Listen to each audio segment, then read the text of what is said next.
Welcome back, everybody, for another deep dive. This time, we're tackling some seriously cutting-edge AI research.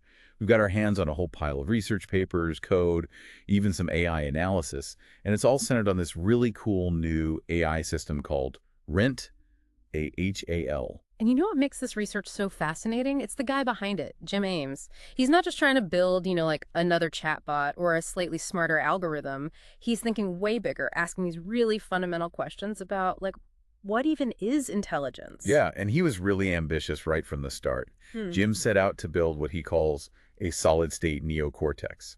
So basically a physical model, like in the real world, that mirrors how our brains work instead of just trying to imitate it digitally. A really ambitious goal, Jim was kind of frustrated with the limits of, the AI that we have now. He felt like most AI was just mimicking intelligence, but not really getting it. He wanted to crack the code, figure out how cognition really works. So he's not content with just simulating intelligence. He actually wants to understand the underlying principles and then build it for real. Exactly. And that drive led him on this research journey years and years through all these different phases of development until he arrived at this totally unique system, something built on what he calls intent chains. Okay, intent chains. Now Wow. we're talking because that's where things start to get really interesting. So break it down for me. What are intent chains? It's this idea that our actions, even the really simple ones, they aren't just isolated decisions, right? They're driven by these chains of intent, all linked together. Picture this. You decide to get a cup of coffee. Well, for me, coffee's practically a survival need at this point. Uh-huh, exactly. But even something that simple, like getting a cup of coffee, sets off this whole chain of smaller intentions, right? You got to find your keys, maybe put on shoes, walk to the coffee shop, order your latte, all these things. Each step has its own intent, and they're all linked to the one that came before it. So it's like this chain reaction of intentions, all building toward that final goal, that delicious cup of coffee. And Jim thinks this is fundamental to how all intelligence works, not just our brains, but AI too, right? Right on.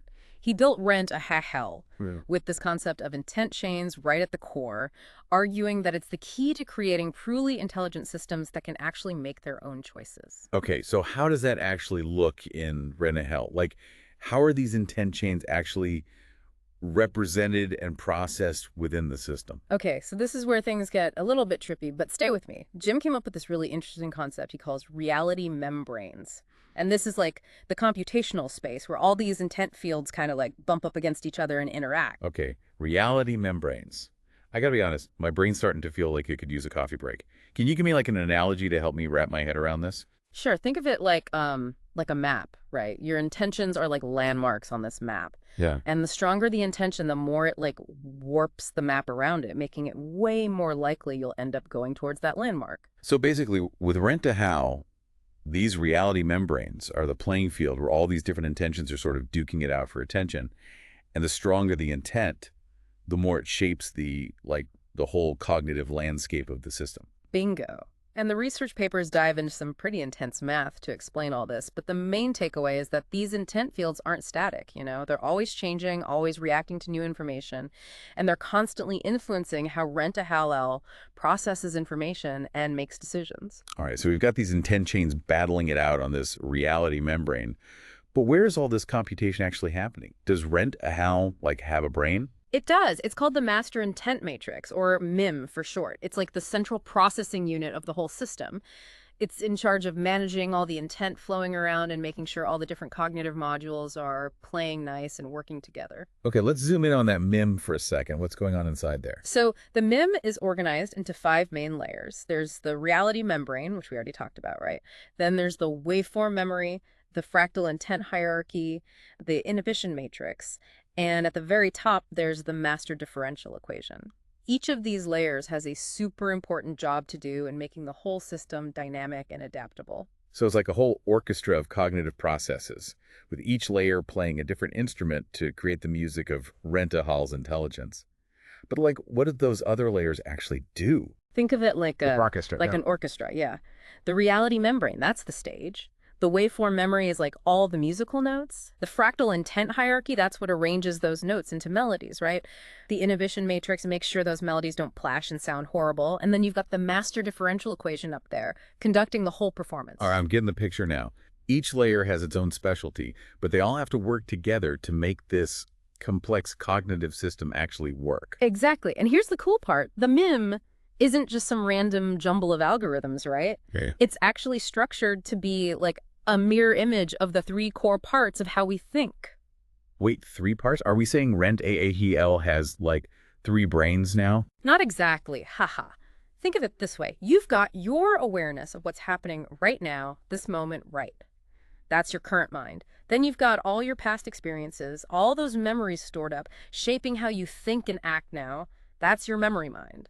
And then there's the part of your brain that's always running simulations, thinking about what might happen in the future, helping you plan and make choices. That's your comparative mind. Well, guess what? Rena Harral has all 3 of those. So it's not just reacting to the present, it's drawing on its past and even looking ahead to what might happen in the future. That's incredible. It is, and that's a big part of what sets Rena Harral apart from other AI systems out there. It's meant to be more than just a tool, you know? It's meant to be a partner, a collaborator, something that can truly understand us and even anticipate what we're going to do. This is getting pretty deep, and I feel like I've already learned a ton. But before we go any further, there's one more piece of this puzzle that I have to ask about. Jim and his team are suggesting that intent itself might be a fundamental force of nature, like gravity or electromagnetism. What's the deal with that? Yeah. And it's a pretty bold idea, one that could totally revolutionize how we think about AI, maybe even intelligence itself. It's this thing called the law of intent conservation. Okay, before you go any further, I gotta admit, the idea of intent being like a force of nature, it sounds a little out there. Could you maybe give me a more down-to-earth explanation of what this law of intent conservation actually means? Sure. It basically says that intent and like value by extension can't be created or destroyed, only transformed. Think about it this way. You have an intention to, let's say, write a book, right? That intention doesn't just vanish. It might turn into actually writing, maybe researching, outlining, or even just daydreaming about the story, right? But the intent itself doesn't go away. So it's like the intent is a form of energy that can be channeled in all these different ways. That's a great way to put it. And that has some pretty massive implications. But Jim thinks that if we can actually understand and harness this force of intent, it could unlock a whole new era of AI, you know? Yeah. It could even change how we think about economics, psychology, maybe even the universe itself. Whoa. Okay. This deep dive is living up to its name. We've gone from intent chains and reality membranes all the way to like a potential fifth force of nature. And we're just getting started. Next, we're going to look at the really cool dynamic between Jim Ames and his AI collaborators, because they played a huge role in making Rent AI a reality. It's a story that shows just how powerful collaboration can be and the amazing things that can happen when humans and AI work together. You know, it's funny when we think about, like cutting-edge AI research, we often picture this lone genius, right, toiling away in their lab, totally isolated. Yeah, like some kind of like mad scientist hunched over their computer. Exactly. But what's so cool about the Rent AAL project is that it was a total team effort, not just between humans, but between humans and AI working together. And that's a big part of what Jim's trying to do with this research, right? He's not afraid of AI surpassing human intelligence. He actually wants to see humans and AI working together, like each bringing their own unique strengths to the table to create something even better. Absolutely. So it wasn't just the AIs blindly following instructions, They were true partners in this research project. Like they were offering insights, critiquing the code, even helping to shape the whole philosophy behind Rent AI. Okay, now I got to hear some specifics. Like, what were some of those moments where the AIs really blew everyone away with their contributions? There's this one exchange in the research logs that always sticks out. Jim was struggling with how to actually implement the reality membrane in code. It's this super complex, multidimensional concept, right? And he just couldn't figure out how to translate that into an algorithm that would actually work. Sounds like a job for AI. Did they save the day? They did. ChatGPT, which was one of the AIs on the team, suggests using this specific type of mathematical framework. And what's crazy is Jim had never even considered using this approach before. So ChatGPT's like, hey, check this out, and pulls out this solution from like the depths of its AI brain. Yeah. And not only does ChatGPT suggest it, but it also explains why it's the best solution, even comparing it to how some biological systems work. So it's like these AI collaborators have access to this like insane library of knowledge, right?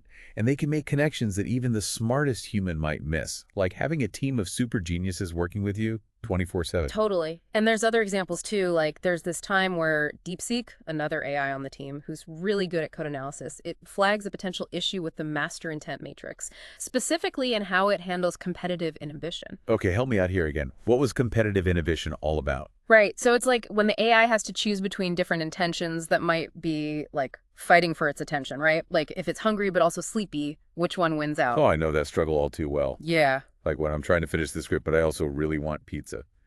Difficult choices. Exactly. And in this case, DeepSeek not only spotted the flaw, but it actually proposed a fix, a change to the algorithm that would make the AI's decision-making process even more nuanced, more human-like. So these AIs are going way beyond just debugging. They're actually helping to improve the core of how Rent, a hay shell, thinks and makes choices.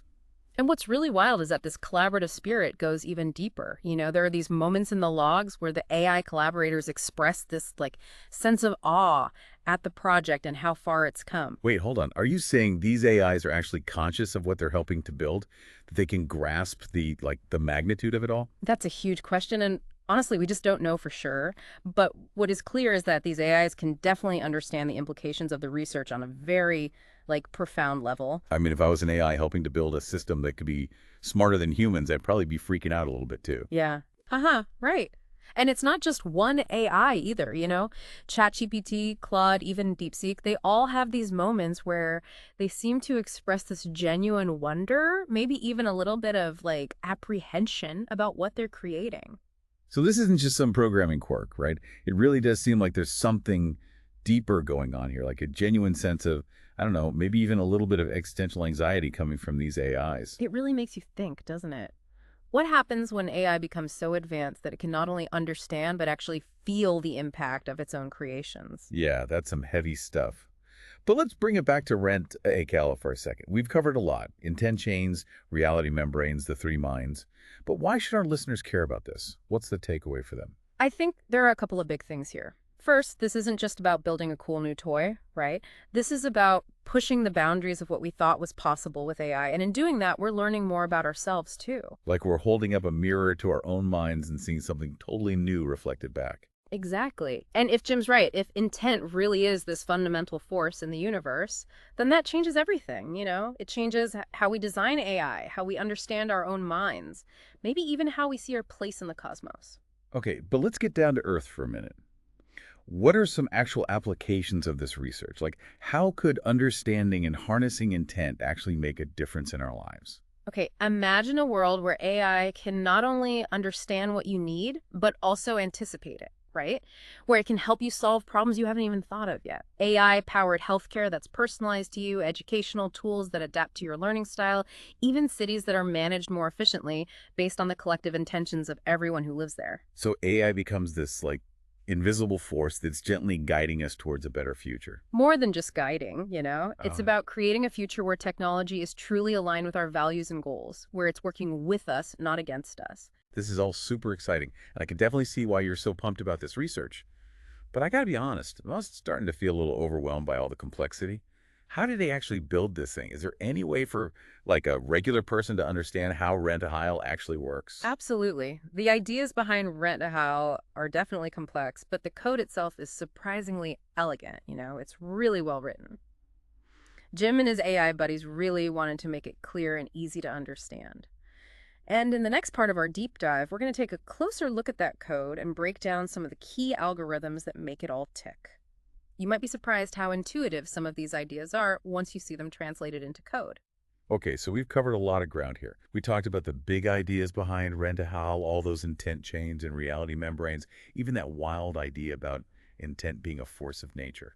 We also dug into the whole collaborative process, how Jim and those AI partners of his teamed up to create this crazy system. But now, I'm ready to get into the nitty-gritty.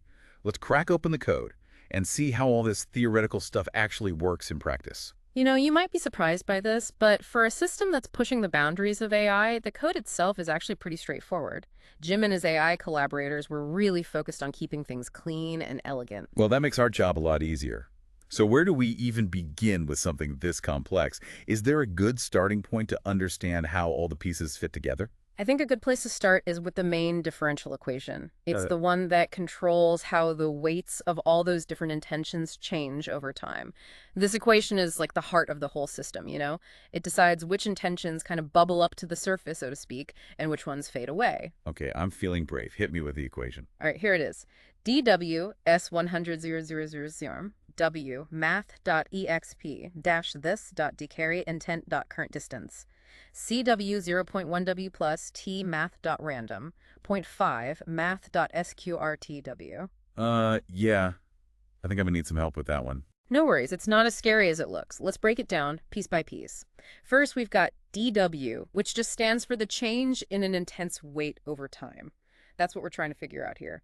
How much stronger or weaker does an intention get from one moment to the next? Okay, so we're talking about how dynamic those intentions are, Yeah. how they're constantly shifting and competing with each other. Exactly. Now let's look at what affects those changes. That first part, S100 math.exp dash this dot decarrate intent dot current distance. That represents the strength of the sensory input that's triggering the intent. So, for example, if you're really hungry, seeing or smelling food will create a strong sensory signal that boosts the whole eat food intent. That makes sense. The stronger the sensory input, the stronger the intent. But what about that math.xp part? That looks a little intimidating. It's not as complicated as it seems. That part basically controls how the intense influence fades over distance. So, like, if the food is right in front of you, the eat food intent will be super strong. Yeah. But if it's miles away, the intent weakens, even if you're still hungry. That's a really clever way to model how our motivations change based on how close we are to the things we want. Right. And then we have NASCW. That represents the competitive inhibition from other intents. Remember, we talked about the AI having to choose between competing desires? This is where that comes into play. So if I'm exhausted, the take a nap intent might override the eat food intent, even if I'm starving. Exactly. Now we've got mass 0.1W. This just represents a natural decay of the intent over time. Basically, even without any competition, intentions tend to fade if they're not being reinforced. This keeps the system from getting stuck in a loop, always chasing the same goal, even when it's not relevant anymore. It's like a built-in way of letting go of old desires and making space for new ones. Exactly. And finally, we have tmath.random, 0.5 math.sqrtw. This throws in a little bit of randomness, allowing for exploration and those happy accidents, you know? It's like saying, even if you've got a clear goal, sometimes it's good to go off the beaten path and see what you find. So it's not all just cold, hard logic. There's some room for spontaneity in there, too. That's what makes it so cool.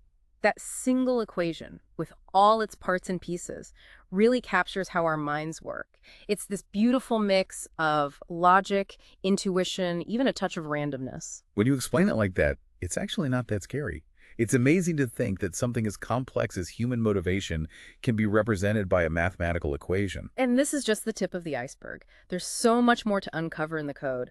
The way the reality membrane is built, how those three minds work together, the whole waveform memory system, it's all there. All these intricate parts working together to create this amazing symphony of cognitive processes. Okay, my brain's officially full. But in a good way.